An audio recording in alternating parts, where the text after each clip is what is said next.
La tablée des femmes.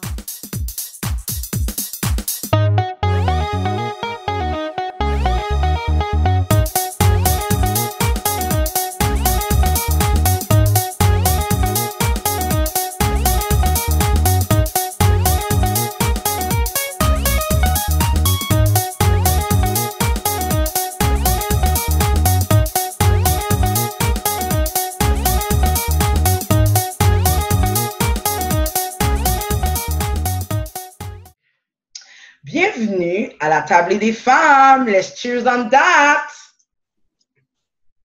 Yes! What's up? Notre petite gorgée habituelle. Aujourd'hui, nous allons parler des pères monoparentaux. Et entre autres, nous avons un invité avec nous, Daniel Juste, qui est lui-même un père monoparental. Bonsoir! Wow. Ça va bien? Ça va et toi? Oui, ça va super bien. On se connaît, ça fait longtemps, hein? Ça fait des années. Donc, on a été à la même école primaire, secondaire. Donc, c'est pas nouveau pour nous hein, de se voir. Je voulais un peu mettre un peu les gens en contexte au début parce que oui, Daniel Juste, tu es un père, mais tu es aussi un artiste. Tu es un animateur, un chanteur, un rappeur. D'ailleurs, on peut voir tes vidéos sur YouTube. Il y a Ride or Die qui a plus de 40 000 views. Feeling You, 40 000 views. Baby Come Back, 25 000 views. Puis, entre autres, tu en as encore des vidéos. Donc, en plus d'être papa, d'être au niveau artistique, tu travailles aussi au niveau de la santé. Donc, on te lève le chapeau aussi pendant cette période de COVID. On sait que c'est pas facile.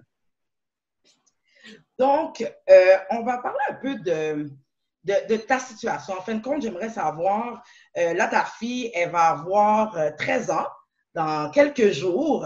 Donc, tu as sa garde depuis l'âge de 4-5 ans. Comment ça s'est passé? Écoute, ça s'est passé quand même assez vite. Ça allait pas bien avec la mère, comme la plupart des couples, un couple sur deux à Montréal. Et dans le fond, quand que je l'ai quitté, il y a eu quelques complications. Elle avait de la misère avec la séparation. Et elle a commencé à avoir quelques problèmes d'alcool. Okay. Et dans le fond, j'ai eu la garde de ma fille par la suite. OK. Fait que là, tu as eu la garde de ta fille, comme on a dit, 4-5 ans. Là encore, tu as encore la garde, bien sûr. Jusqu'à maintenant, oui. OK.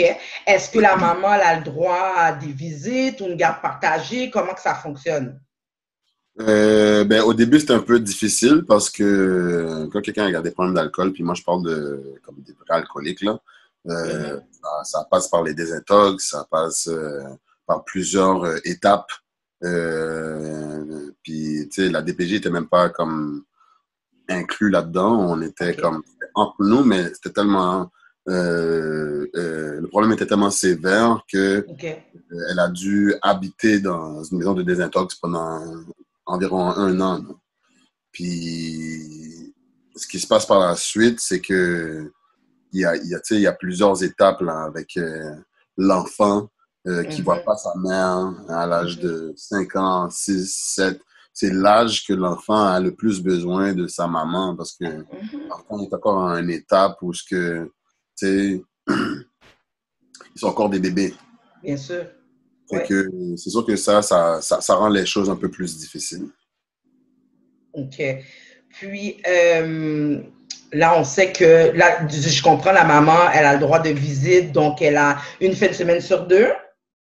Oui. Mais c'est toi qui as au complet. Après ça, le reste des jours. Donc, en sachant ça, c'est quoi les plus grands défis? Parce que là, tu as quand même une adolescente là, dans tes mains et c'est une fille. Donc, j'imagine que tu as dû traverser par les moments de menstruation. Tu sais, quand il y avait ces périodes-là, qu'est-ce que tu dis? Est-ce que tu étais outillé pour avoir ces conversations-là avec ta fille? C'est sûr que c'est pas évident d'avoir ces discussions-là avec son enfant. Puis là, tu te demandes aussi comment ça va être? Que là, moi, je suis un père monoparental. C'est comment que je vais parler de mon premier chum avec ma fille? C'est comment que je vais parler de ses menstruations? Est-ce que ça va être awkward ou pas? Mais on a toujours de l'aide, même si que la mère ne pourrait pas être là. On a toujours une amie, on a toujours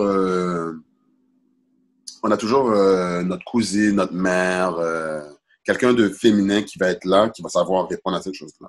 Moi, j'étais chanceux, sa mère est revenue dans sa vie.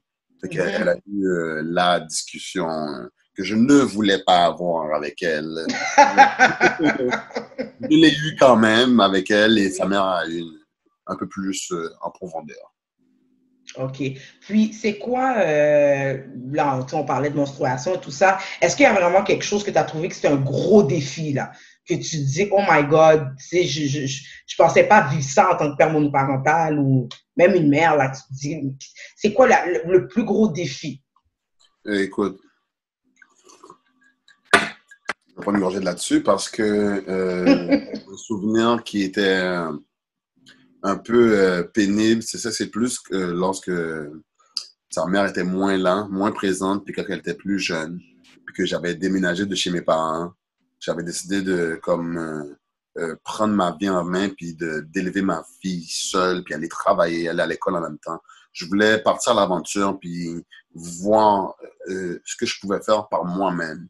Et quand elle est tombée malade, là, puis quand je dis malade, c'est vraiment malade pour la première fois. Puis tu sais pas ce que ton enfant a. Et elle a 6 ans, 7 ans. Elle souffre. Tu sais pas trop quoi faire au début. Tu sais pas si, oh, est-ce qu'elle veut pas aller à l'école? Est-ce qu'elle fait? Tu constates que c'est sérieux. Tu appelles la clinique, le 811. Tu es sur attente et tout. Là, tu commences à t'inquiéter. Là, tu vois ton enfant en train de tenir son ventre puis de crier. Là, comme à 8h, 9h, 1h du matin, là, tu capotes. À un moment donné, tu te demandes, est-ce que je vais à l'urgence? Tu étais rendu à te poser cette question-là. Ouais. Moi, j'étais à l'urgence, puis là, tu vois que là-bas, à l'urgence, à Sainte-Justine, où est-ce que je travaillais avant, ils n'arrivent pas à trouver c'est quoi le problème. Là, c'est un bad trip, tu sais. Ouais. Là, je pense à appeler sa mère. Sa mère n'est pas là. Fait que je me retrouve seul avec mon enfant, puis comme, je sais pas ce qu'elle a, les médecins savent pas ce qu'elle a, puis elle a mal. Là, je commence à avoir sérieusement peur. Puis c'est là que je me suis dit, wow, quelqu'un qui est tout seul avec son enfant, ce n'est pas évident. C'est quelque chose de très, très sérieux. Et c'est dommage pour les personnes, pères comme mères, qui abandonnent leurs enfants. Je trouve ça vraiment dommage pour ce monde-là. C'est ça. Donc, pour toi, ça a été le plus grand défi de voir cette souffrance-là, puis de réaliser, en fin de compte, que tu es vraiment le père monoparental. Oui. Parce que c'est comme une réalisation que ça t'a donné ce coup-là. Ça m'a rappelé quand j'étais jeune, puis que j'étais malade, puis je voyais que ma mère était là, puis elle avait toujours un remède haïtien qui marchait, puis et puis moi, je voyais à ce moment-là qu'elle est bad trip, elle a mal, et que j'étais impuissant. Puis que je me suis rappelé comme moi, j'étais petit, si je bad tripais comme ça, j'aurais aimé que quelqu'un sache quoi faire, soit là vraiment pour moi. Puis ma mère, puis mon père, ils étaient comme vraiment là pour moi, mais aussi, ils étaient deux. Mon père était couché, ma mère était là, puis les deux étaient là, fait que je me sentais plus en En confiance. sécurité, en confiance. C'est là qu'on voit qu'il y a une grande importance quand les deux parents sont sur le même toit. Yes. Écoute, est-ce que tu sens, avec tout ce que tu dis, est-ce que, non, c'est pas cette question que je voulais te poser avant, je vais te poser, c'est comment elle est ta relation avec ta fille? Comme, est-ce que vous avez une bonne relation? Vous parlez de tout? Est-ce qu'elle sait aussi tout ce qui se passe? Est-ce que tu lui as raconté? Okay. Ma relation avec ma fille, moi et ma fille, on se déteste. Non, c'est pas vrai. Chien, moi, je chien. Parce que c'était pas le but de l'émission, c'est pas Non. Non, sérieusement, moi et ma fille, on s'adore, on est tout le temps ensemble, on joue au basketball ensemble. Quand j'étais à Jean-Gron, je jouais au basket. Fait que je me suis dit, là, qu'elle est au secondaire, à l'école Jean-Gron, que elle joue au basket aussi. Puis c'est tellement, pour moi, c'est tellement une chance et une gloire. Puis je remercie le Seigneur de voir qu'elle se dirige dans le basket parce que ça pourrait l'éloigner de certaines choses pour nos Mhm. pas qui arrivent à nos enfants. Mais depuis notre jeune âge, son jeune âge, j'ai toujours vu ma famille, mes frères et sœurs prendre vraiment soin avec délicatesse de leur enfant. Fait que Mhm. je me suis dit par valeur, hey, il faut que je sois là pour ma fille. Pour moi, c'était comme normal. Puis je dirais que c'est vraiment grâce à ma famille parce que je l'ai vu là. J'ai vu comment mes parents ils ont pris soin de moi et mes frères et sœurs, puis de Mhm. comment mes frères et sœurs ils ont pris soin de leurs enfants. Fait que pour moi, comme quand que je voyais ma fille, je me suis dit, il faut que j'ai une bonne relation avec elle. Une relation qui est vraiment comme amicale, toujours Mhm. autoritaire, on connaît ça ici, mais Nous pas dans un mitaille. nous pas, nous pas carencer. Mais tu vois, être ami avec son enfant, je trouve que c'est la clé parce que ça va les amener à confier des choses qu'ils ne nous auraient pas confiées si on est un peu trop over autoritaire. Exact. Fait que, Puis, la relation qu'elle a avec sa mère, est-ce que tu es au courant s'ils ont une bonne relation? euh, Parce que, bon, ta fille doit savoir qu'est-ce qui s'est passé, non? Elle a des petites idées de que ben, c'est toi qu'elle la garde, elle est tout le temps avec toi, puis elle va avec sa mère une fin de semaine sur deux. Donc, quelle est leur relation à nos jours? ils ont toujours eu une bonne relation OK? et moi, j'ai jamais essayé de mettre un peu de sel ou de sucre Ça, c'est là-dessus. bon. Mais moi, en dedans de moi, à un moment donné, j'avais des frustrations quand elle était à l'hôpital et tout ça. Je savais pas qu'est-ce qu'elle avait. Et comme c'était un peu délicat comme Mhm. diagnostic à la fin. Fait que j'aurais aimé ça qu'elle soit là pour vivre ça Mhm. avec moi. Tu sais, Mhm. c'est pas évident. Il y a des choses qui peuvent attaquer nos enfants qui sont vraiment délicats et que tu as envie de partager ça avec la personne avec qui que tu as conçu l'enfant. Mais quand cette personne-là n'est Mhm. pas là, tu éprouves une certaine frustration. Et puis, tu peux pas être là à parler à ton enfant en mal du père. Oh, ton père a jamais été là. Ou ta mère a jamais été là. Comme tu peux pas commencer à salir l'image de... Parce que, à the end of the day, c'est sa mère, c'est son père. C'est eux qui Ça l'ont reste ça. mis. Fait que j'ai une frustration en dedans de moi que j'essaye de vent, mais elle a une bonne relation, mais moi, j'avais une frustration. Mais par la suite, quand je n'ai parlé avec sa mère, elle m'a expliqué, elle m'a dit, oh Dan, tu sais, j'étais malade. L'alcoolisme, c'est une maladie. Mhm. Fait que quand elle m'a dit ça, j'ai compris que, yo, elle m'a comme, elle m'a laissé avoir la garde de l'enfant. Mhm. Il n'y a pas Parce eu qu'elle de, savait qu'elle n'était pas apte. c'est ça, il n'y a pas eu de grosses batailles, Mhm. c'est pas à la justice et tout ça, puis qu'on va à la cour, non, il n'y a pas eu de ça. Fait que ça a été bien simple, on a été à la cour, mais elle était consentante. Fait que quand elle m'a dit ça, j'ai comme, puis oh, la guerre de, ah mon beau, l'ex, Ouais. puis ma On mère, en puis a vu là. je me suis dit, pourquoi enivrer cette chaîne de haine pour rien, puis pourquoi pas être en bon terme avec la mère de mon enfant, puis montrer à ma fille que malgré que je suis plus avec elle, que je peux bien la traiter, pour la montrer qu'il y a des hommes qui peuvent être responsables, mais aussi faire preuve de compassion. Oui, ouh, bien dit, bien, bien dit.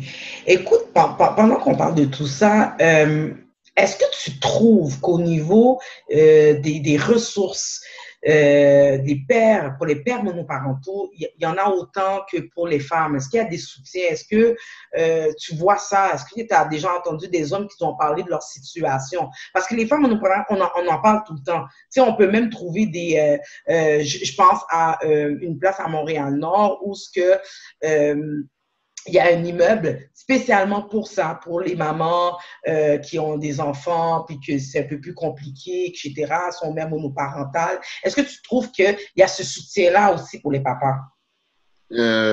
J'ai fait mes recherches un peu, je ne vais pas vous OK. dire là-dessus, et je trouve pas vraiment beaucoup. Je trouve qu'il n'y a pas assez d'aide pour les pères monoparentales. Il peut arriver que des fois, il y a un petit concours, oh, le concours des jardins de pères monoparentales, puis on peut gagner $500 de cartes cadeaux, mais rien de vraiment, hey, les pères monoparentales, on sait que vous êtes un peu minoritaire, mais on est là pour vous. Non, il n'y a pas de ça. Fait que ceux qui sont livrés par eux-mêmes. Puis on voit beaucoup de pères qui vont puis tu sais, ils ont une blonde, puis la fille tombe enceinte, puis ils décident de s'en aller, ils courent sans se retourner, puis l'enfant ne connaît jamais son père. On voit ça beaucoup. Puis Mhm. c'est dommage parce que c'est tellement une grâce d'avoir un enfant à n'importe quel âge. C'est sûr il y a un âge il faudrait avoir pour avoir être adulte, assez mature pour avoir un enfant. Mais Mhm. je trouve qu'il y a trop d'hommes qui abandonnent leurs enfants. Ils devraient avoir plus de ressources qui visent les hommes de 16 à 22 ans pour leur dire, hey, tu vas peut-être avoir un enfant, on est là pour toi, on a les ressources pour toi. T'es pas obligé de fuir, t'es pas obligé de la forcer à avorter. Tu comprends? Il manque des Mhm. trucs comme ça pour toucher le cœur de ces jeunes adolescents. Hein, parce que, Ouais. Puis, tu sais, je pense, t'es pas le premier, j'ai déjà entendu ça, beaucoup d'hommes qui disent il manque de ressources. Là, tu sais, on parle bien sûr de pères monoparentaux, mais il y a aussi d'autres ressources, des hommes qui vivent des difficultés, de la violence ou de la dépression. Ou, on a toujours l'impression, on est comme, on stéréotype les femmes, genre, ah, ben, c'est les femmes qui vivent le plus et tout ça, mais il y a des hommes aussi qui souffrent de certaines choses. Est-ce que c'est parce qu'il y a un manque de mobilisation chez les hommes? Est-ce que c'est parce qu'il y a les hommes ont un peu plus de difficultés à exprimer leurs besoins? Parce que la femme, elle va le crier haut et fort qu'elle va pas bien à certains moments. En tout cas, un peu plus que les hommes. C'est prouvé. Est-ce que c'est parce que l'homme, lui, son ego, son orgueil fait que il cherche pas à dire qu'il a besoin, puis ça fait qu'il n'y a pas autant de ressources. Qu'est-ce que tu penses de ça, toi? ben oui, c'est sûr que tous les hommes, ils ont un ego. Et d'ailleurs, peut-être ça peut expliquer pourquoi il y a moins de ressources pour les hommes. C'est pas autant que les filles se plaignent plus. C'est juste qu'on dirait que c'est vu comme ça que stéréotypé qu'un homme émotionnellement sont plus forts, puis ils sont plus, Mhm, ils ont pas une petite coquille là. Mais mhm. non, les hommes sont aussi sensibles qu'une femme et ils devraient avoir autant d'aide pour les hommes que pour les femmes, pour tous ces différents sujets, et pas juste pour être monoparental. Puis s'il y aurait un groupe de la communauté de pères monoparentaux, puis on t'aurait invité à te rendre, tu sais, juste pour parler, jaser, est-ce que c'est quelque chose qui t'aurait intéressé? Vraiment, Exemple. oui. Ah, Oui. OK. Au début, non. Mais maintenant, rendu à mon âge, oui, j'aurais aimé ça partager mon expérience pour peut-être aider OK. d'autres futurs pères monoparentales. On ne sait pas. On ne sait jamais qu'est-ce qui peut arriver. On ne sait pas si tu peux comme rencontrer quelqu'un puis comme ta femme elle meurt du cancer ou il y a quelque chose qui arrive qui fait que tu deviens père monoparental. Et Mhm. on n'est jamais prêt à certains événements. C'est Euh, vrai. fait que moi, je pense que chaque expérience mérite d'être écoutée.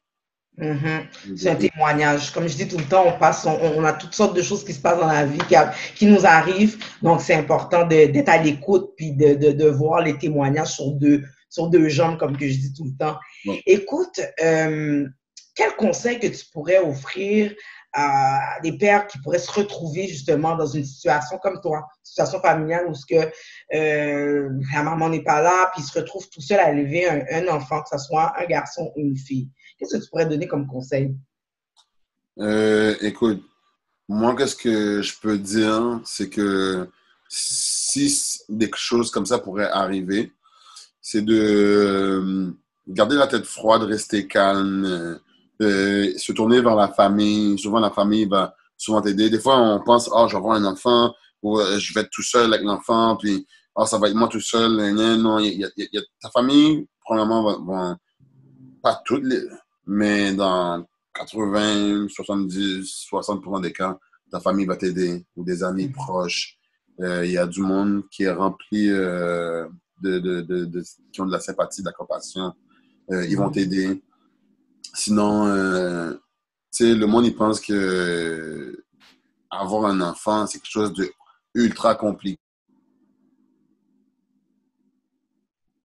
Quand, rendu quand tu as l'enfant ou quand tu vas au cégep, tu vois finalement que c'est pas si compliqué que ça. Tu as juste à Mhm. faire ce que tu as à faire et puis d'aimer ton enfant, je te dis pas d'aimer le cégep, mais d'aimer ton enfant, ça, c'est naturel. Et quand tu aimes faire quelque chose, mais normalement, tu le fais bien. Yes, bien dit. Go boy, I'm so proud of you. Écoute, j'ai une petite question que je pose à mes invités. Ça s'appelle question de curiosité. Fait que c'est une question bonus qui est un peu plus personnelle encore. Donc, est-ce que tu es encore fâché contre la maman? Ben, comme que je l'ai dit tantôt, au début, j'avais une frustration. J'étais comme, oh, comme elle nous a laissés, puis quand elle était malade, puis tout, c'était délicat parce que je voulais parler de ça avec elle, puis là, j'étais tout seul, puis là, c'est là que je me suis dit, je comprends toutes les mères monoparentales qui sont tout seules parce que tu as une phase que tu détestes le père ou la personne ou la mère qui a laissé l'enfant, puis tu es tout seul. Comme fuck, j'ai envie de te dire, m'exprimer, te dire comment que je me sens maintenant tout seul avec ma fille, puis t'es pas là. T'es pas là pour que je m'exprime. Fait que oui, j'avais une frustration avec elle, mais avec le temps, là, je suis rendu à la trentaine, ça s'est apaisé, ça s'est estompé. Et j'ai fini par la pardonner. Parce que quand tu pardonnes quelqu'un, tu te sens mieux, tu te sens mieux. Aussi, la colère est partie. Elle aussi, elle a communiqué avec moi. Elle m'a dit, hey, je sais que tu t'es fâché comme moi, mais il faut que tu comprennes que j'étais malade et je ne pouvais pas prendre soin d'elle. Alors, je t'ai laissé prendre la garde. Je pouvais pas, j'aurais pu continuer. Là, moi, j'ai compris que, c'est vrai, elle aurait pu continuer à prendre soin d'elle en cachette, puis être alcoolique, puis il y a quelque chose qui arrive. Mais elle a décidé de tap out, de me donner la garde. Fait que je lui ai dit, props, pour l'oreille. J'ai fini par lui donner le props, puis maintenant on a une bonne relation. Parce que pour moi, c'est vraiment important devant ton enfant, que tu as un garçon ou une fille, de bien traiter la mère de ton enfant pour que ton garçon, il traite bien la femme aussi plus tard. Si tu la maltraites, puis tu es là en train de la maltraiter, puis tu es à la guerre avec elle, fait que lui, ton propre garçon, lui, il va voir peut-être la femme. Il va vouloir reproduire. Mais si il me voit en train d'avoir une bonne relation avec la mère, malgré qu'il y a eu des tensions et tout ça, ils vont comprendre qu'est-ce que c'est le pardon. Yes. Puis, ta fille nous écoute. Exemple, qu'est-ce que tu lui dirais là? Là, tu me prends par surprise, mais qu'est-ce que tu fais debout, là, toi, là? Faut peut-être... En premier, c'est ça? Mais non, je dirais que je suis vraiment fier de elle, puis que je l'aime beaucoup et que je l'embrasse. Yes! Mais sur ce, c'était pour te dire bonne fête des pères, parce que l'émission va se passer par la fête des pères. Donc, écoute, tu es un exemple. Vraiment, je te lève le chapeau. Et c'était important pour moi de faire cette émission-là pour que le monde comprenne que c'est pas seulement les mères, mais il y a aussi des pères aussi, nos parentaux, puis qui sont capables. Puis moi, je t'ai vu aller, je te connais depuis longtemps. J'ai vu ta fille. Écoute, elle est extrêmement belle, jolie, toute polie. Écoute, je te lève vraiment, vraiment le chapeau. Et tes informations, parce que comme je dis, tu es un artiste, ça va être en bas de l'écran. Fait que là, tout le monde pourra le regarder, ton YouTube, ton Instagram. Fait que, écoute, Daniel, Dan P, on va se revoir bientôt. Continue le bon travail que tu fais, puis je suis sûre que tu es en train d'inspirer encore beaucoup, beaucoup de papas qui se disent « Ah, finalement, je ne suis pas tout seul non plus. » Ben, je te remercie beaucoup et je te porte le chapeau à toi et toutes les femmes qui sont monoparentales. Gros props à vous. Merci. Bye.